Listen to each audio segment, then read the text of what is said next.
The ancient Stoics walked the bustling streets of Athens and Rome with a quiet strength, their minds unshaken by the chaos around them. They understood that true power lies not in controlling the world, but in mastering oneself. As the great Epictetus once said, we cannot choose our external circumstances, but we can always choose how we respond to not in what happens to us, but in our interpretation of events. Marcus Aurelius, the philosopher king, would often retreat to his chambers to reflect on the nature of power. In his private writings, he noted, "You have power over your mind, not outside events. Realize this, and you will find strength." His words carry the weight of Eastern wisdom, much like the Taoist masters who taught that the softest things in life overcome the hardest. The Stoics knew that resilience is not about brute force, but about them. This simple yet profound truth echoes through the ages, reminding us that freedom is found adaptability, like the bamboo that bends but never breaks. Zeno, the founder of Stoicism, stood on the shores of Cyprus after losing everything in a shipwreck. Instead of despair, he saw opportunity. The obstacle is the way, he would later teach, a principle that mirrors the Eastern concept of turning adversity into advantage. Life does not give us what we want, it gives us what we need to grow. Every challenge is a teacher, every setback a lesson in disguise. Seneca, the wealthy statesman, wrote letters to his friends about the illusion of control. Fate leads the willing and drags the unwilling, he observed. This is not resignation, but liberation, an understanding that flows like water, finding its path without resistance. The Eastern sages called this wu wei, effortless action, where one moves in harmony with the universe rather than against it. The Stoics practiced negative visualization, contemplating the loss of all they held dear. Why? Because in facing fear, they found fearlessness. Just as the samurai meditated on death to live without hesitation, the Stoics embraced impermanence to cherish the present. Think of yourself as dead, Marcus Aurelius wrote. You have lived your life. Now take what's left and live it properly. In the marketplace of life, opinions are traded like coins, but the Stoics refuse to pay attention to worthless currency. If anyone can prove me wrong, Marcus Aurelius said, I will gladly change.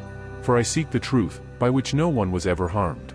This humility aligns with the Eastern principle of beginner's mind, the willingness to unlearn, to be empty, and thus, to be full of wisdom. The Stoics did not chase happiness, they cultivated virtue. They knew that joy is fleeting, but character is eternal.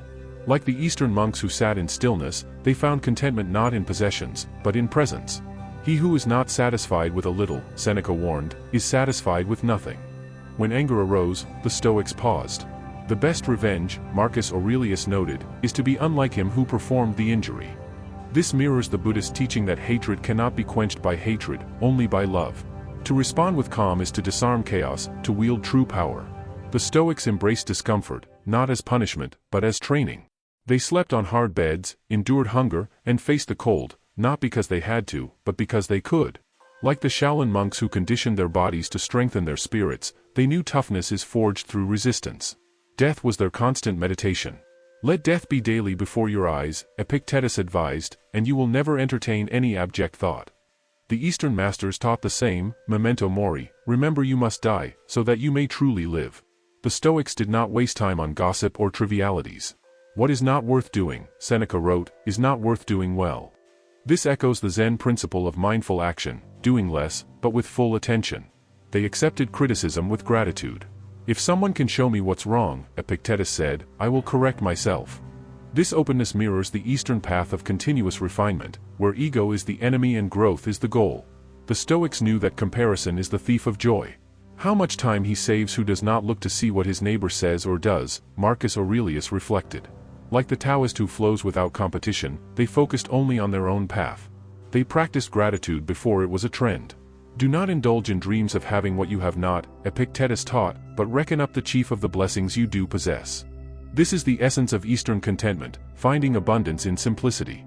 The Stoics were realists, not pessimists. The art of living, Seneca wrote, is more like wrestling than dancing. Life will throw you, what matters is how you rise. They valued silence over empty words. We have 2 ears and 1 mouth, Epictetus reminded, so we may listen more than we speak. The Eastern sages called this deep listening, the wisdom of stillness.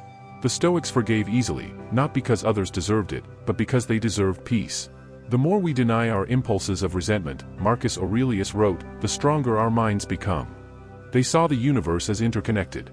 What harms the hive, harms the bee, Marcus Aurelius observed. This is the Eastern vision of oneness, no separation, only harmony. In the end, the Stoics taught that philosophy is not just to be studied, but lived. Waste no more time arguing what a good man should be, Marcus Aurelius said. Be one. And so, the wisdom of the Stoics endures, timeless, powerful, and ever relevant. Like the Eastern masters, they pointed not to the stars, but to the path beneath our feet. The journey begins within.